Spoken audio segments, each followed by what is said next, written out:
আমি একবারও খালেদা জিয়ার বিরুদ্ধে কথা বলেছি? আমি তো খালেদা জিয়ার জন্যই দোয়া করতেছি।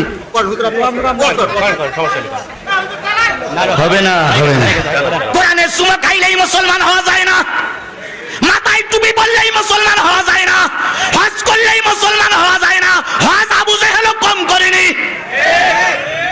তোমার মাথায় যে টুপি, ও টুপি আবু জেহেলের মাথাও ছিল। তোমার মুখে যে দাড়ি, ও দাড়ি আবু জেহেলের মুখেও ছিল। টুপি পরে, হজ করে, দাড়ি রেখে, পাগড়ি পরে যদি দিন কায়েমের বিরোধিতা করো, তোমার আর আবু জেহেলের মধ্যে কোনো পার্থক্য নাই।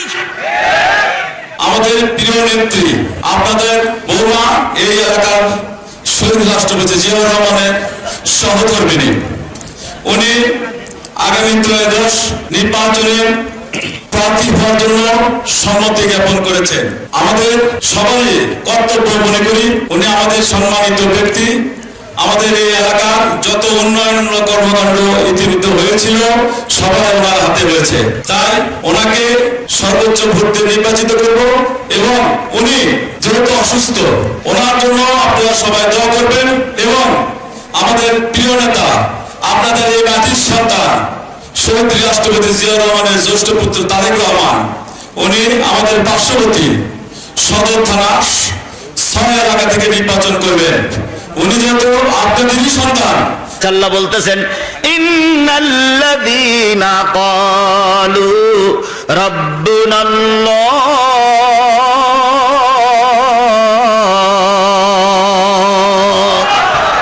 নিশ্চয়ই যারা বলে আমার রব আল্লাহ। কি বলে? তাহলে বলুন তো আপনার আমার রবের নাম কি? আরো জোরে বলেন, আপনার আমার রবের নাম কি? তাহলে আল্লাহ যদি আপনার রব হয়, এটা কি শুধু ধর্মীয় রব হবে, সামাজিক রব হবে, পারিবারিক রব হবে? তাহলে ধর্ম পালন করবেন কোরআন দিয়ে, বিয়ে করবেন কোরআন দিয়ে, রোজা রাখবেন কোরআন দিয়ে, ঈদ করবেন কোরআন দিয়ে, রাষ্ট্র কেন কোরআন দিয়ে চলবে না? কথা নিজেই বুঝেছেন আপনারা? কথা কি বুঝতে সমস্যা আছে? যে আল্লাহর নির্দেশ অনুযায়ী আপনি নামাজ পড়লেন, সেই আল্লাহর নির্দেশ অনুসারে আপনি হজ করলেন, ওই আল্লাহর নির্দেশ অনুসারে যাকাত দিলেন, ওই রাসূলের অনুসরণ করে আপনি মাদ্রাসায় করলেন, তাহলে ওই আল্লাহ এবং ওই রাসূলের নির্দেশনা পালন করে কেন দেশ চলবে না? আপনি মুসলমান, আমি মুসলমান। শরিয়াতের সবচেয়ে বড় যেটা আইন বই, তার নাম হলো কোরআন। শরিয়াতের সবচেয়ে বড় বইয়ের নাম কি? আরো জোরে বলেন কি? আপনার বিয়ের সময় আপনার বাপমার বিয়ে কোনো না কোনো মৌলবি পড়াইছে শরিয়াত মেনে। আপনি জন্ম নিলেন, জন্ম নেওয়ার পরে আপনার একটা বাড়তি চামড়া কেটে বাদ দিল, সেটাও শরিয়াত মেনে। এই কথা বোঝেন না? কথা বোঝেন না? আমার কথা বোঝেন না? সেটাও শরিয়াত মেনে। কয়েকদিন পরে আপনি বড় হলেন, বিয়ে হলো, ওটাও শরিয়াত মেনে। এখন আপনি মুসলমানের সন্তান, আপনি কি করে বলেন আমি শরিয়ার আইন মানি না? তাহলে বোঝা গেল আপনার জীবনের সবটাই মিছে। বিএনপির প্রতিষ্ঠাতাকে শহীদ প্রেসিডেন্ট জিয়াউর রহমান, 3 বারের প্রধানমন্ত্রী, এই বগুড়ার বৌমা ঠিক খালেদা জিয়া, তাই না ভাই? এই বগুড়ার পোলা ছোটবেলায় এই মাটি আর মানুষের সঙ্গে ছোট থেকে বড় হয়েছে। আমাদের প্রিয় ভাই তারেক জিয়া, আপনি সেই তারেক জিয়ার একজন সৈনিক, জিয়ার সৈনিক। আপনি এখন বিএনপির দলের বড় লিডার হয়ে বলতেছেন আমি জিয়া মানি না, খালেদা মানি না, তারেক জিয়া মানি না। আপনি যেমন জিয়ার সৈনিক না, যে ব্যক্তি মুসলমান হয়ে বলে আমি শরিয়ার আইন মানি না, ও মুসলমান না।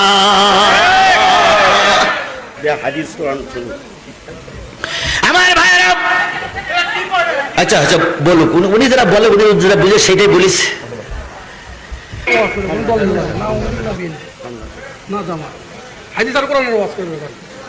আচ্ছা ঠিক আছে,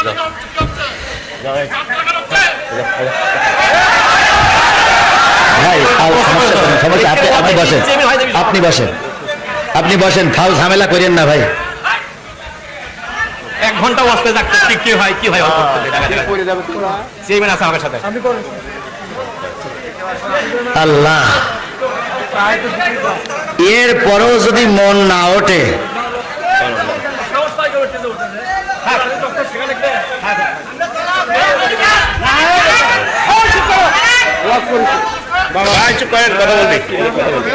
আচ্ছা ওনাদের কথাই মেনে নিলাম, ওনাদের কথাই মেনে নিলাম, আমি ওনাদের কথাই মেনে নিলাম, কারণ ওনাদের কথা অস্বীকার করছে। আচ্ছা এটা না কোরআন হাদিসের মাহফিল, এটা তাফসীর মাহফিল না, তাফসীর মাহফিল না, তাহলে আপনারা একটা দলের লিডারের জন্য দোয়া চাইলেন কেন? এটা ওয়াজ মাহফিল, এখানে ওয়াজ মাহফিল, আপনারা আপনাদের দলের কথা বলেন, আমি তো সেই কথাই বলতেছি। আমি একবারও খালেদা জিয়ার বিরুদ্ধে কথা বলেছি? আমি তো খালেদা জিয়ার জন্যই দোয়া করতেছি।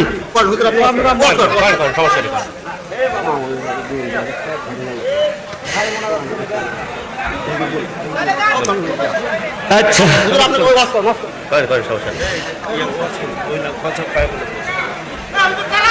হবে না, হবে না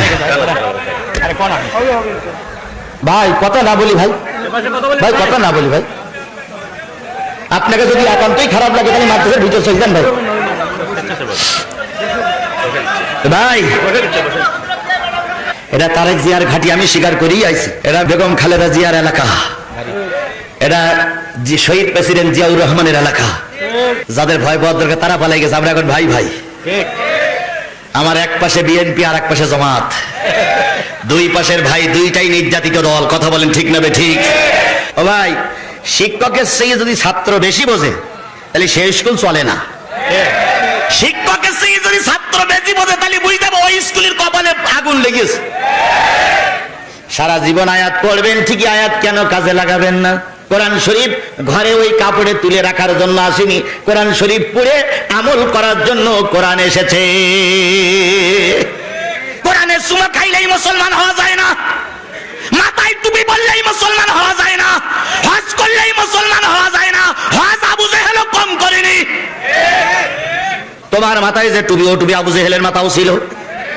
তোমার মুখে যে দাড়ি, ও দাড়ি আবু জেহেলের মুখেও ছিল।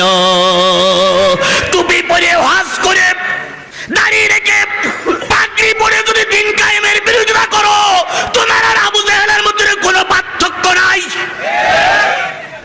একজন আলেমের ডেকে এইভাবে করেন কেন আপনারা? একটু বলেন বাধা নাই, একটু গালে বাধে না আপনাদের? আমারে খেপাইয়েন না ভাই, যে কায়দায় চলতে চাই চলতি দেন। আপনি বগুড়ার মানুষ, আমিও বাংলাদেশের মানুষ। আমি তার ইন্ডিয়াতে আসিনি, মায়ানমারের পালাইনে মাল না, বাংলাদেশের নাগরিক। আপনি যেমন বন্ধ করার অধিকার করতেছেন, আমার তখন টিকাই রাখার অধিকারও আমার আছে। এখানে আপনারা যেমন আছেন আমরাও তেমন আছি। এখানে আমরাও কোরআনওয়ালা কম নাই। এখানে হাত উঁচু করলে আপনাদের চাইতে আমরা কোরআনওয়ালা লোক বেশি, কিন্তু আপনাদের সম্মান আমরা রক্ষা করে চলতি। এর মানে এই নয় যে আপনারা যা বলবেন তাই শুনতে হবে। আমি আপনার বিয়ে করি, আপনার ঘর সংসার করতে আসিনি।